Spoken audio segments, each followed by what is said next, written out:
नमस्कार, सुप्रभात। स्वागत है आप सभी का। मैं हूं आपके साथ अमृता चौरसिया। आप देख रहे हैं सुबह 9 बजे। बुलेटिन में आज बात होगी, देश में 12 लाख से ज्यादा लोग कोविड के उपचार के बाद ठीक हो चुके हैं और अनलॉक 3 के तहत कल यानी कि 5 अगस्त से योग संस्थान और जिम सेंटर खुल रहे हैं। लेकिन कंटेनमेंट जोन में जिम और योग संस्थान अभी बंद रहेंगे। इधर कोरोना के खिलाफ लड़ाई को लेकर WHO ने भारत की तारीफ की है। साथ ही आपको बताएंगे, प्रधानमंत्री नरेंद्र मोदी और अफगानिस्तान के राष्ट्रपति अशरफ गनी के साथ द्विपक्षीय हितों से जुड़े मुद्दों पर चर्चा हुई है। इसकी देंगे विस्तार से जानकारी। इसके अलावा संसदीय स्थायी समिति की जो बैठकें हैं वो जारी हैं। इसी क्रम में स्वास्थ्य और परिवार पर संसदीय स्थायी समिति की आज बैठक होने वाली है। साथ ही बताएंगे, रक्षा मंत्रालय ने रक्षा उत्पादन और निर्यात संवर्धन 2020 नीति का मसौदा तैयार किया है। वहीं अयोध्या में राम मंदिर निर्माण के लिए भूमि पूजन की सारी तैयारियां लगभग पूरी हो गई हैं। इसके अलावा मौसम से जुड़ी खबरों पर होगी हमारी नजर। शुरुआत करते हैं खबरों के सिलसिले की। देश में अब तक करीब 12 लाख से ज्यादा लोग कोविड के उपचार के बाद ठीक हुए। पिछले 24 घंटों में देश में 40,574 कोविड-19 रोगी उपचार के बाद स्वस्थ हुए। इसके साथ ही कोरोना से स्वस्थ होने की दर 65.77% हो गई है। कोरोना से मृत्यु दर भी घटकर 2.11% पर आ गई। कुल संक्रमित लोगों की संख्या बढ़कर 18 लाख के पार पहुंच चुकी है और इस समय केवल 5,79,000 से अधिक मरीजों का इलाज चल रहा है। देश में अब तक 2 करोड़ से ज्यादा कोविड के नमूनों की जांच की जा चुकी है, जो एक रिकॉर्ड है। भारत में 6 जुलाई को जांच की संख्या 1 करोड़ का आंकड़ा पार कर गई। देश में अब 1,348 जांच प्रयोगशालाएं हैं, जिनमें से 914 सरकारी हैं और 434 निजी प्रयोगशालाएं हैं। केंद्रीय गृह मंत्री अमित शाह, कर्नाटक के मुख्यमंत्री BS येदियुरप्पा के अलावा कई नेता कोरोना संक्रमित पाए गए और एहतियात के तौर पर अस्पताल में डॉक्टरों की निगरानी में हैं। वहीं केंद्रीय मंत्री रविशंकर प्रसाद ने खुद को क्वारंटीन कर लिया है। उनके दफ्तर की तरफ से जानकारी के मुताबिक उनका स्वास्थ्य बिल्कुल सही है और उनमें कोरोना वायरस संक्रमण का एक भी लक्षण नहीं है। रविशंकर प्रसाद ने शनिवार की शाम केंद्रीय गृह मंत्री अमित शाह से मुलाकात की थी। कर्नाटक के मुख्यमंत्री BS येदियुरप्पा की बेटी भी कोविड-19 की जांच में संक्रमित पाई गई और उन्हें भी उसी अस्पताल में भर्ती कराया गया जहां पर उनके पिता का इलाज चल रहा है। वरिष्ठ कांग्रेस नेता P चिदंबरम के बेटे और सांसद कार्ति चिदंबरम भी कोरोना पॉजिटिव पाए गए हैं। वो होम क्वारंटीन में चले गए हैं। कोरोना वायरस संक्रमण का इलाज करवा रहे मध्य प्रदेश के मुख्यमंत्री शिवराज सिंह चौहान की कोविड-19 की रविवार को कराई गई जांच रिपोर्ट पॉजिटिव आई, इसलिए उन्हें कुछ दिन और अस्पताल में बिताने होंगे। अनलॉक 3 के तहत अब 5 अगस्त से योग संस्थान और जिम सेंटर खोलने के लिए केंद्रीय स्वास्थ्य मंत्रालय ने दिशा निर्देश जारी कर दिए हैं। मंत्रालय के दिशा निर्देशों के मुताबिक कंटेनमेंट जोन में जिम और योग संस्थान बंद रहेंगे। सभी को सोशल डिस्टेंसिंग का ख्याल रखना होगा और कम से कम 6 फीट की दूरी बनाकर रखनी होगी। अनलॉक 3 में योग संस्थान और जिम सेंटर खोलने के लिए स्वास्थ्य मंत्रालय की गाइडलाइन के मुताबिक इन स्थानों पर 6 फीट की दूरी, फेस कवर और मास्क का उपयोग करना जरूरी होगा। एक्सरसाइज के समय चेहरे और आंख को बचाने के लिए वाइजर का इस्तेमाल किया जा सकेगा। 65 साल से अधिक उम्र के व्यक्ति, पहले से बीमार व्यक्ति, गर्भवती महिलाएं और 10 साल से कम उम्र के बच्चों को बंद स्पेस में जिम ना करने के लिए कहा गया है। एक्सरसाइज के वक्त हैंड सैनिटाइजर या साबुन का इस्तेमाल हाथ साफ करने के लिए करना होगा। साबुन का 40 से 60 सेकंड तक, जबकि सैनिटाइजर का 20 सेकंड तक इस्तेमाल करना होगा। जिम और योग संस्थानों में थूकने पर पूरी तरह से पाबंदी होगी। सभी लोगों के मोबाइल फोन में आरोग्य सेतु ऐप जरूरी होगा। एयर कंडीशनर से तापमान 24 से 30 डिग्री सेल्सियस के बीच रखा जाए। लॉकर का इस्तेमाल सोशल डिस्टेंसिंग को ध्यान में रखते हुए किया जा सकता है। कांटेक्ट से बचने के लिए पेमेंट के लिए कार्ड का इस्तेमाल करना होगा। गाइडलाइंस में इन स्थानों पर कवर्ड डस्टबिन रखने के निर्देश दिए गए हैं। स्पा, स्टीम बाथ और स्विमिंग पूल की जिन जगहों पर सुविधा है वो बंद रहेंगे। गाइडलाइंस में कहा गया है कि एक्सरसाइज के वक्त कॉमन मैट का इस्तेमाल करने के बजाय लोग खुद अपना मैट लेकर जाएं। फिलहाल लाफ्टर योग की इजाजत नहीं दी गई है। अनु दीवान, राज्यसभा टीवी। दिल्ली में लगातार दूसरे दिन कोरोना संक्रमण के नए मामलों की संख्या 1000 से कम रही। सोमवार को राजधानी में 805 नए मामले सामने आए। इसमें पहले रविवार को 961 मामले सामने आए थे। राजधानी में संक्रमितों की कुल संख्या 1,38,482 हो गई है। इनमें से 1,24,254 लोग इलाज के बाद पूरी तरह से स्वस्थ हो चुके हैं। दिल्ली में फिलहाल कोरोना के संक्रमित मामलों की संख्या 10,207 है। इनमें से 5,577 मरीज होम आइसोलेशन में रहकर अपना इलाज करा रहे हैं। अब तक दिल्ली में कुल 10,73,802 सैंपल्स की जांच की जा चुकी है। वहीं राजधानी में अब कंटेनमेंट जोन की संख्या 496 है। महाराष्ट्र में सोमवार को कोरोना वायरस संक्रमण के 8,968 नए मामले सामने आने के साथ ही कुल संक्रमितों की जो संख्या है वो बढ़कर 4,50,196 हो गई। 10,221 मरीजों को ठीक होने के बाद से अस्पतालों से छुट्टी दी गई है, जिससे राज्य में ठीक हो चुके मरीजों की संख्या बढ़कर 2,87,030 हो गई। महाराष्ट्र में अब उपचाराधीन मरीजों की संख्या 1,47,018 है। राज्य में अब तक कोविड-19 के 22,98,723 नमूनों की जांच की जा चुकी है। इस दौरान महाराष्ट्र के मुख्यमंत्री उद्धव ठाकरे ने कहा कि संक्रामक रोगों के उपचार के लिए प्रदेश को एक स्थायी समर्पित अस्पताल की जरूरत है। प्रदेश के ठाणे जिले के भीरा भयंदर में 371 बिस्तरों वाले कोविड-19 अस्पताल के उद्घाटन के मौके पर मुख्यमंत्री ने ये बातें कही। देश भर में कोरोना महामारी से निपटने के लिए केंद्र और राज्य सरकारें लगातार जुटी हैं। असम में कोरोना महामारी के लिए अब सुरक्षा बलों को अभियान से जोड़ा जा रहा है। स्वास्थ्य मंत्री हेमंत बिस्व शर्मा ने एक ट्वीट में कहा कि सेना और केंद्रीय सुरक्षा बलों के जवानों ने रक्त प्लाज्मा दान के अभियान में जुड़ने की इच्छा जाहिर की। वहीं मणिपुर में मुख्यमंत्री ने इम्फाल में 300 बिस्तरों वाले कोविड केयर सेंटर का उद्घाटन किया। इधर पंजाब में भी कोरोना रोकथाम के लिए जागरूकता अभियान शुरू किया गया है। राज्य में मिशन फतेह के तहत चिकित्सा शिक्षा और अनुसंधान विभाग ने चिकित्सा महाविद्यालयों, जिला अस्पतालों और फ्रंटलाइन कार्यकर्ताओं को विशेष प्रशिक्षण दिया जा रहा है। और दुनिया भर में कोरोना वायरस का संक्रमण तेजी से फैलता जा रहा है। विश्व में कोरोना से संक्रमित लोगों की संख्या अब 1,81,85,000 के पार हो चुकी है, जबकि 6,91,000 से ज्यादा लोग अपनी जान गंवा चुके हैं। कोरोना मामलों में पहले नंबर पर अमेरिका है, जहां पे अब तक 47,11,300 से ज्यादा लोग संक्रमित हो चुके हैं और 1,55,000 से ज्यादा की मौत हो चुकी है। वहीं ब्राजील में अब तक 27,33,000 से ज्यादा संक्रमित हो चुके हैं और 94,000 से ज्यादा लोगों की जान इस वायरस के कारण जा चुकी है।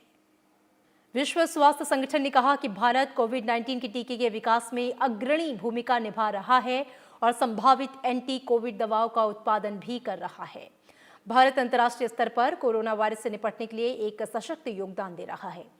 ये बातें WHO से जुड़े स्वास्थ्य आपात स्थिति कार्यक्रम के कार्यकारी निदेशक डॉक्टर माइकल रयान ने सोमवार को कही। वहीं विश्व स्वास्थ्य संगठन ने कहा है कि वैश्विक तौर पर कोरोना मामलों की रफ्तार 5 गुनी बढ़ी है। साथ ही कोरोना संक्रमण की वजह से मौतों की संख्या 3 गुना से अधिक रफ्तार से बढ़ रही है। विश्व स्वास्थ्य संगठन का ये कहना है कि दुनिया भर में 1,75,00,000 से भी अधिक कोरोना संक्रमण के मामले सामने आ चुके हैं। कोरोना संक्रमण की वजह से दुनिया भर में करीब 6,80,000 से ज्यादा लोगों की मौत हुई है। WHO ने कहा कि दुनिया भर में कई कोरोना वैक्सीन तीसरे फेज के क्लिनिकल ट्रायल तक पहुंच गए हैं। संगठन ने उम्मीद जताई कि आने वाले समय में एक साथ कई जगहों से कोरोना संक्रमण से लोगों को बचाने के लिए वैक्सीन को लेकर शुभ संकेत आए हैं। A number of vaccines are now in phase 3 clinical trials, and we all hope to have a number of effective vaccines that can help prevent people from infection. However, there is no silver bullet at the moment, and there might never be. For now, stopping outbreaks comes down to the basics of public health and disease control: testing, isolating, and treating patients, and tracing and quarantining their contacts. प्रधानमंत्री नरेंद्र मोदी और अफगानिस्तान के राष्ट्रपति अशरफ गनी ने कल क्षेत्र में उभरती सुरक्षा स्थिति और परस्पर द्विपक्षीय हितों से जुड़े मुद्दों पर चर्चा की। राष्ट्रपति गनी ने अफगानिस्तान की आवश्यकताओं की पूर्ति के लिए सही समय पर खाद्य और चिकित्सीय सहायता की आपूर्ति के लिए प्रधानमंत्री नरेंद्र मोदी का धन्यवाद किया। दोनों नेताओं ने इस क्षेत्र में उभरती सुरक्षा स्थिति के साथ साथ आपसी द्विपक्षीय हितों वाले अन्य क्षेत्रों पर भी विचार विमर्श किया। दोनों नेताओं के बीच ये बातचीत ऐसे समय में हुई है जब पूर्वी अफगानिस्तान के नंगरहार प्रांत की एक जेल पर आतंकवादी समूह IS का हमला सोमवार को भी जारी रहा। इस हमले में अब तक 29 लोग मारे जा चुके हैं। जेल में इस आतंकवादी समूह के सैकड़ों सदस्य बंद हैं। और अब बात संसद से जुड़ी संसदीय स्थायी समिति की। संसदीय स्थायी समिति की बैठक जारी है। इसी क्रम में स्वास्थ्य और परिवार पर संसदीय स्थायी समिति की आज बैठक होने वाली है। बैठक में महामारी कोविड-19 की स्थिति पर स्वास्थ्य परिवार कल्याण विभागों के सचिव और स्वास्थ्य अनुसंधान विभाग के सचिव के विचारों पर सुनवाई होगी। राज्यसभा के सभापति एम वेंकैया नायडू ने कर्नाटक से बीजेपी सांसद सी राममूर्ति को उच्च सदन की सभा पटल पर रखे गए पत्रों संबंधी समिति का अध्यक्ष मनोनीत किया। उनकी नियुक्ति 31 जुलाई से प्रभावी हुई है। इससे पहले समिति का नेतृत्व डॉक्टर सीपी ठाकुर कर रहे थे, जिनका सांसद के तौर पर कार्यकाल 9 अप्रैल 2020 को समाप्त हो गया था। सभा की यह स्थायी समिति है जो कि कार्यपालिका पर नियंत्रण रखने वाली 3 समितियों में से एक है। सभा पटल पर तमाम तरह के पत्रों को रखने की परिपाटी लंबे समय से चल रही है। भारत सरकार के मंत्रालयों, स्वायत्त निकायों और सरकारी कंपनियों के साथ साथ तमाम अन्य वार्षिक प्रतिवेदन और लेखा परीक्षा रिपोर्ट सहित कई दस्तावेजों को पटल पर रखा जाता है। इनमें देरी या कमी जैसे मामले की पड़ताल का पहले कोई ठोस तंत्र नहीं था। इसी मकसद से पहली बार राज्यसभा ने ये समिति 3 मार्च 1982 को गठित की थी। उपराष्ट्रपति एम वेंकैया नायडू ने कहा है कि देश की नई शिक्षा नीति भारत के समग्र परिवर्तन में महत्वपूर्ण भूमिका निभाएगी। उन्होंने एक लेख में लिखा कि नई शिक्षा नीति का उद्देश्य ज्ञान आधारित समाज का निर्माण करना है। उपराष्ट्रपति एम वेंकैया नायडू ने एक लेख में नई शिक्षा नीति पर अपने विचार व्यक्त करते हुए कहा कि शिक्षा जगत के विभिन्न चिंतकों के साथ व्यापक विचार विमर्श के बाद सरकार ने नई शिक्षा नीति तैयार की है। उन्होंने लिखा कि व्यापक, समग्र और दूरदर्शी शिक्षा नीति कौशल और नवाचार पर केंद्रित है, जो युवाओं के लिए रोजगार के नए अवसर खोलेगी। उन्होंने लिखा कि दुनिया को ज्ञान देने वाले भारत में ब्रिटिश काल में ऐसी शिक्षा व्यवस्था थोपी गई जिसने भारत के युवाओं को उसकी जड़ों से अलग करने की कोशिश की। लेकिन नई शिक्षा नीति भारत को उसकी महान परंपरा और जड़ों से जोड़ते हुए दुनिया के नए विचारों और तकनीक को सम्मिलित कर एक गौरवशाली राष्ट्र के निर्माण में अग्रसर होगी। उपराष्ट्रपति ने उच्च शिक्षा में उठाए गए कदमों का स्वागत करते हुए लिखा कि मेडिकल और लॉ कॉलेजों को छोड़कर सभी संस्थानों की देखभाल के लिए एक ही नियामक में लाकर उच्च शिक्षा को केंद्रित और शोध उन्मुख बनाने का प्रयास किया गया है। साथ ही 18 वर्ष के सभी बच्चों को शिक्षा का अधिकार के विस्तार को उन्होंने स्वागत योग्य कदम बताया। उन्होंने ये भी कहा कि 5वीं कक्षा तक मातृभाषा में शिक्षा न सिर्फ बच्चे के संज्ञानात्मक विकास के लिए महत्वपूर्ण है, बल्कि बच्चे को संस्कृति से भी जोड़ेगी। उन्होंने नई शिक्षा नीति को भारत के शिक्षा के इतिहास में मील का पत्थर बताया। Bureau report, Rajya Sabha TV. इसी के साथ यहाँ पर रुकेंगे एक छोटे से ब्रेक के लिए। आप देखते रहिए राज्यसभा टीवी।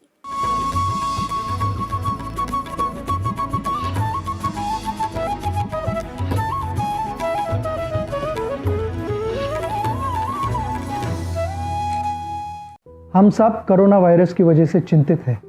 कुछ बातों का ध्यान हम सब रख सकते हैं।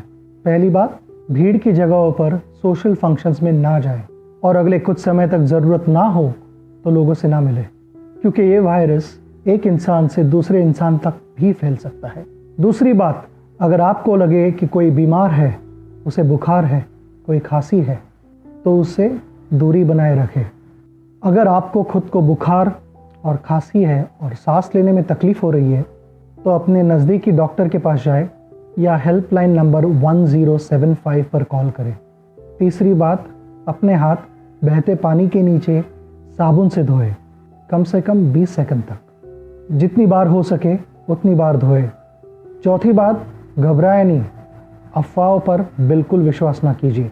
किसी भी शंका को दूर करने के लिए कॉल करें इस नंबर पर या लॉग ऑन करें इस वेबसाइट पर। आखिरी बात, ये किसी को भी हो सकता है, इसे नज़रअंदाज ना करें। कोरोना वायरस को हराया जा सकता है और हम सब मिलकर इसके फैलने के तरीके को समझकर इसे हरा सकते हैं।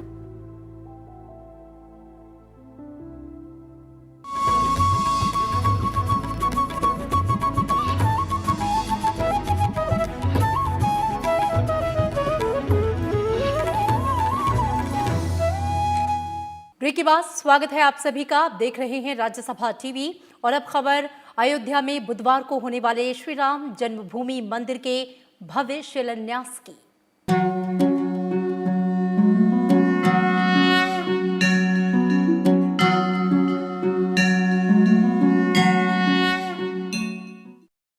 रामलला के भव्य मंदिर निर्माण के उल्लास में अयोध्या नगरी डूबी हुई है। सड़कों, गलियों से लेकर छतों पर केसरिया पताके लहरा रहे हैं। 5 अगस्त को होने वाले राम जन्मभूमि मंदिर के शिलान्यास के लिए 3 दिन तक चलने वाला भूमि पूजन अनुष्ठान कल गौरी गणेश पूजा से शुरू हो गया। यह अनुष्ठान 5 अगस्त तक चलेगा। सोमवार सुबह से भूमि पूजन का कार्यक्रम माता सीता की कुलदेवी छोटी देवकाली और भगवान राम की कुलदेवी बड़ी देवकाली की आराधना के साथ शुरू हुआ है। पूजन के साथ ही विभिन्न धार्मिक आयोजन भी शुरू हो गए हैं। इस बीच अयोध्या में 5 अगस्त तक मनाए जाने वाले दीपोत्सव की जगमगाहट ही देखते बन रही है। अयोध्या में 5 अगस्त तक सभी मंदिरों और घरों में रंग बिरंगे मिट्टी के दिए प्रज्वलित किए जाएंगे। राम मंदिर के निर्माण से पहले हो रही इस बेहद खास तैयारी से देश भर के प्रमुख तीर्थ क्षेत्रों समेत करीब 2000 स्थानों की मिट्टी और 100 नदियों का जल लाया गया है। राम जन्मभूमि तीर्थ क्षेत्र ट्रस्ट के मुताबिक मंगलवार को रामार्चा पूजा होगी। अयोध्या के अधिष्ठाता हनुमान जी हैं, इसलिए हनुमानगढ़ी में भी मंगलवार को निशान पूजा संपन्न की जाएगी।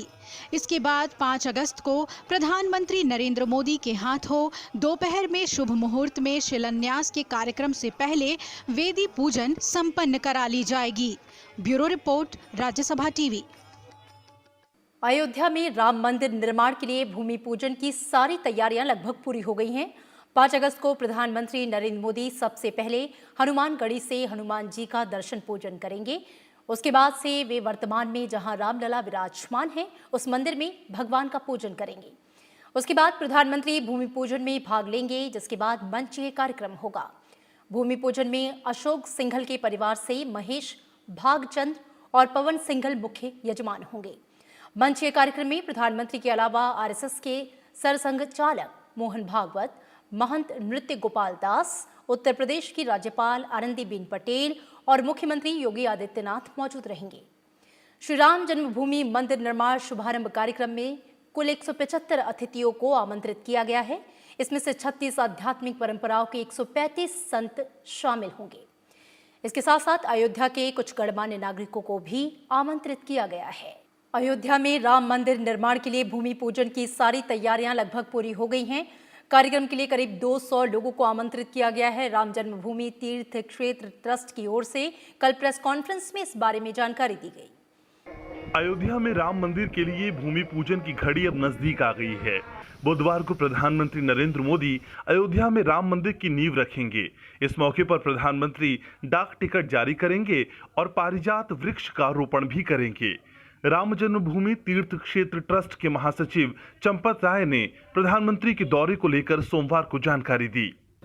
हमने इस आयोजन में भारतवर्ष की लगभग 36 आध्यात्मिक परंपराओं के 135 संतों को निमंत्रण भेजा है। ये आध्यात्मिक परंपराएं लगभग भारतवर्ष के भूगोल का प्रत्येक हिस्सा स्पर्श करती है। राम जन्मभूमि शिलान्यास कार्यक्रम में शामिल होने के लिए लगभग 36 आध्यात्मिक परंपराओं के 135 संतों को आमंत्रित किया गया है। महात्मा संतों को मिलाकर लगभग 200 लोगों को निमंत्रण भेजा गया है। इस निमंत्रण पत्र पर एक सिक्योरिटी कोड है। यह सिक्योरिटी कोड केवल एक बार ही काम करेगा। इस पत्र को लेकर कोई व्यक्ति प्रवेश किया, किसी आवश्यक काम से वापस बाहर आ गया गेट के, तो दोबारा ये सिक्योरिटी कोड काम नहीं करेगा। कार्यक्रम में सुरक्षा बंदोबस्त को और मजबूत बनाते हुए निमंत्रण पर सिक्योरिटी कोड का इस्तेमाल किया गया है और ये कोड सिर्फ एक ही बार काम करेगा। Bureau report, Rajya Sabha TV. Ayodhya में भूमि पूजन अनुष्ठान के बीच मुख्यमंत्री योगी आदित्यनाथ ने 5 अगस्त को होने वाले राम मंदिर के भूमि पूजन की तैयारियों का जायजा लिया। मुख्यमंत्री ने राम जन्मभूमि परिसर और सुरक्षा व्यवस्था के निरीक्षण समेत अयोध्या का हवाई सर्वेक्षण भी किया। 5 सदियों के लंबे इंतजार के बाद सच हो रहे करोड़ों भक्तों के इस सपने को साकार करने और उसे मूर्त रूप देने में मुख्यमंत्री योगी आदित्यनाथ भी दिन रात जुटे हुए हैं। 25 जुलाई के बाद सोमवार को दोबारा अयोध्या आए योगी आदित्यनाथ ने वरिष्ठ अधिकारियों से बैठक के बाद हनुमानगढ़ी का जायजा लिया। मुख्यमंत्री ने सरयू पूजन और सरयू के जल से आचमन भी किया और इसके बाद राम की पैड़ी का निरीक्षण किया। मीडिया से बातचीत में योगी आदित्यनाथ ने कहा कि प्रधानमंत्री नरेंद्र मोदी राम मंदिर निर्माण की आधारशिला रखेंगे और ये हमारे लिए ऐतिहासिक क्षण है। ये हमारे लिए ऐतिहासिक क्षण भी है, भावनात्मक क्षण भी है और एक नए भारत के निर्माण की आधारशिला को रखने का अवसर भी है। इसी दृष्टि से आज यहाँ पर यहाँ के कार्यों का अवलोकन करने के लिए मैं स्वयं आया हूँ, देखने के लिए। आयोजन श्री राम जन्मभूमि तीर्थ क्षेत्र न्यास का है, लेकिन उस कार्यक्रम में बाहर की सुरक्षा, बाहर व्यवस्था आदि को निरीक्षण करने देखने के दृष्टि से हम लोग यहाँ पर आए हैं। मुख्यमंत्री योगी आदित्यनाथ ने कहा कि कार्यक्रम में किसी भी तरह की कोई कोताही ना हो, इस बात का खास ध्यान रखा जाएगा। कोविड-19 के प्रोटोकॉल को ध्यान में रखकर सारे काम किए जा रहे हैं। उन्होंने सभी से अपील की है कि ट्रस्ट ने जिस प्रकार की व्यवस्था बनाई है उसी के अनुसार सभी लोग इस कार्यक्रम से जुड़ें। अयोध्यापुरी में आगमन के लिए वही लोग यहाँ पर आएँ जो आमंत्रित हैं। बाकी सभी श्रद्धालुजन, यद्यपि हर एक श्रद्धालुजन की, हर एक भारतीय की इच्छा होगी कि इस ऐतिहासिक क्षण के वे साक्षी बने, लेकिन 135 करोड़ लोगों की आकांक्षा के प्रतीक आदरणीय प्रधानमंत्री जी स्वयं हैं और आदरणीय प्रधानमंत्री जी उन सब का प्रतिनिधित्व स्वयं करेंगे। मुख्यमंत्री योगी आदित्यनाथ ने सुरक्षा व्यवस्था की जानकारी लेने के बाद राम जन्मभूमि ट्रस्ट के अध्यक्ष नित्य गोपाल दास से भी मुलाकात की। Bureau report, Rajya Sabha TV.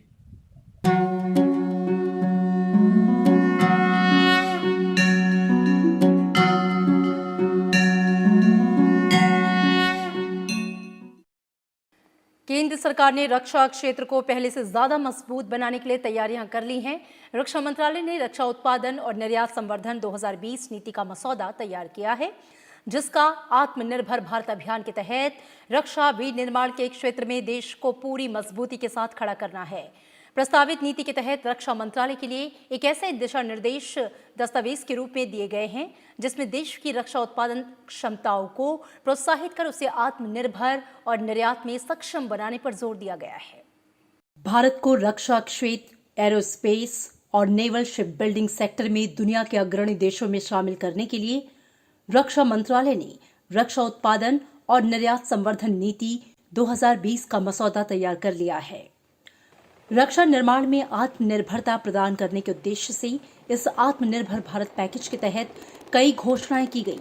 इनमें शामिल हैं 2025 तक एरोस्पेस, रक्षा वस्तुओं और सेवाओं के 35,000 करोड़ रुपए के निर्यात सहित 1,75,000 करोड़ रुपए के कुल कारोबार का लक्ष्य। गुणवत्ता वाले उत्पादों के साथ सशस्त्र बलों की जरूरतों को पूरा करने के लिए एरोस्पेस और नौसेना जहाज निर्माण उद्योग सहित एक गतिशील, मजबूत और प्रतिस्पर्धी रक्षा उद्योग विकसित करना। रक्षा मंत्रालय ने आयात पर निर्भरता कम करने और घरेलू डिजाइनों के माध्यम से मेक इन इंडिया की पहल को आगे बढ़ाने पर भी काफी जोर दिया है। इन लक्ष्यों को हासिल करने के लिए अनुसंधान और विकास पर ज्यादा जोर देने के साथ ही नवाचार को बढ़ावा और भारतीय बौद्धिक संपदा के संसाधन बनाए जाने की पहल पर भी इस रक्षा नीति में बल दिया गया है। रक्षा मंत्रालय ने प्रस्तावित नीति के मसौदे पर सभी हितधारकों से 17 अगस्त तक सुझाव मांगे हैं। रक्षा उत्पादन और निर्यात संवर्धन 2020 नीति का फोकस नए बदलाव लाने पर होगा, खासतौर से सूक्ष्म, लघु एवं मध्यम उद्यम क्षेत्र को रक्षा उत्पादन क्षेत्र में प्रोत्साहित करने के लिए मौजूदा उत्पादन नीति में प्रोत्साहन दिया गया है। कृति मिश्रा, राज्यसभा टीवी। कई केंद्रीय सरकारी उपक्रमों की सुरक्षा में तैनात CISF की जिम्मेदारी और बढ़ने जा रही है। अब भारत के सबसे संवेदनशील हवाई अड्डे लेह की निगरानी और सुरक्षा की जिम्मेदारी CISF की होगी। केंद्रीय औद्योगिक सुरक्षा बल के 100 जवान एयरपोर्ट पर तैनात होंगे। ये हवाई अड्डा समुद्र तल से करीब 3,256 मीटर की ऊंचाई पर है, जिसकी सुरक्षा में केंद्रीय औद्योगिक सुरक्षा बल तैनात होंगे। अभी तक स्थानीय पुलिस एयरपोर्ट की सुरक्षा में तैनात थी। भारतीय रिजर्व बैंक की मौद्रिक नीति समिति की आज अहम बैठक होगी। बैठक में नीतिगत दरों पर निर्णय लिया जाएगा। मौद्रिक नीति समिति की ये बैठक ऐसे समय में होने वाली है जब कोरोना वायरस से प्रभावित भारतीय अर्थव्यवस्था को मजबूत करने के लिए कदम उठाए जा रहे हैं। आरबीआई गवर्नर शक्तिकांत दास की अध्यक्षता वाली मौद्रिक नीति समिति की 3 दिन की बैठक आज से शुरू होगी। समिति बैठक के नतीजों की घोषणा 6 अगस्त को करेगी। रिजर्व बैंक अर्थव्यवस्था पर कोरोना वायरस महामारी और इसकी रोकथाम के लिए लागू लॉकडाउन के असर को सीमित करने के लिए पिछले कुछ समय से लगातार सक्रिय कदम उठा रहा है। सरकार ने international financial service centre authority को भारत में अंतर्राष्ट्रीय वित्तीय सेवा केंद्र में वित्तीय सेवा बाजार को विकसित करने और नियमित करने के लिए अधिसूचित किया है। अब ईज ऑफ डूइंग बिजनेस को ध्यान में रखकर IFSCA को एक ऐसा तंत्र तैयार करना होगा जिसमें विश्व स्तर की परिस्थितियों में कारोबार किया जा सके। International financial service centre authority का मकसद भारत को अंतर्राष्ट्रीय वित्तीय सेवाओं के ग्लोबल हब के रूप में स्थापित करना है। इसके लिए दुनिया भर की बेहतरीन और सफल व्यवस्थाओं को यहाँ पे लागू किया जाएगा। नई व्यवस्था के तहत गुजरात के GIFT शहरों द्वारा संचालित विदेशी जमीन पर हो रहे भारतीय कारोबार को संचालित किया जा सकेगा। साथ ही भारत को लंदन, हांगकांग, सिंगापुर और दुबई की तर्ज पर अंतर्राष्ट्रीय वित्तीय कारोबार का गढ़ बनाया जाएगा। मॉनसून देश के केंद्रीय और पश्चिमी भाग में सक्रिय दौर में प्रवेश कर रहा है, जिससे आज से 3-4 दिन तक कई स्थानों में भारी बारिश का अनुमान है। उत्तर बंगाल की खाड़ी, ओडिशा, छत्तीसगढ़, मध्य प्रदेश, केंद्रीय महाराष्ट्र और गुजरात में भारी बारिश होगी। मौसम विज्ञान विभाग ने मुंबई और उसके उपनगरीय क्षेत्रों में अगले 2 दिनों तक भारी बारिश होने की चेतावनी जारी की है। मौसम विभाग ने मछुआरों को भी सलाह दी है कि वे बंगाल की खाड़ी के ऊपर कम दबाव का क्षेत्र बनने के कारण पूर्वी तट पर गहरे समुद्र में नहीं जाएं। मध्य प्रदेश के कई हिस्सों में मध्यम से भारी बारिश होने की संभावना है, जहां अभी तक मानसून बहुत सक्रिय नहीं रहा। उत्तर भारत के विभिन्न राज्यों दिल्ली, पंजाब और हरियाणा में उमस भरा मौसम बना हुआ है। इन राज्यों में पिछले सप्ताह मानसून सक्रिय था, ये अब दक्षिण की ओर बढ़ गया है। वहीं असम में बाढ़ की स्थिति में काफी सुधार हुआ है। हालांकि एक और व्यक्ति की मौत हो गई। असम में 17 जिलों में लगभग 4 लाख लोग अब भी बाढ़ से प्रभावित हैं। आज हिंदी फिल्मों के मशहूर गायक किशोर कुमार की जयंती है। आवाज के जादूगर किशोर कुमार ने न सिर्फ गायकी में अपना नाम रोशन किया, बल्कि अभिनय, निर्देशन और निर्माता के रूप में भी नाम कमाया। रोमांटिक गीतों के जरिए लोगों के दिलो दिमाग पर एक खास जगह बनाई। खबरों में फिलहाल इतना ही। आपको छोड़ जाते हैं किशोर दा के कुछ सदाबहार नगमों के साथ। मेरे महबूब कयामत होगी, आज रुसवा तेरी गलियों में मोहब्बत होगी। नाम निकलेगा तेरा ही लब से, जान जब इस दिले नाकाम से रुखसत होगी। मेरे महबूब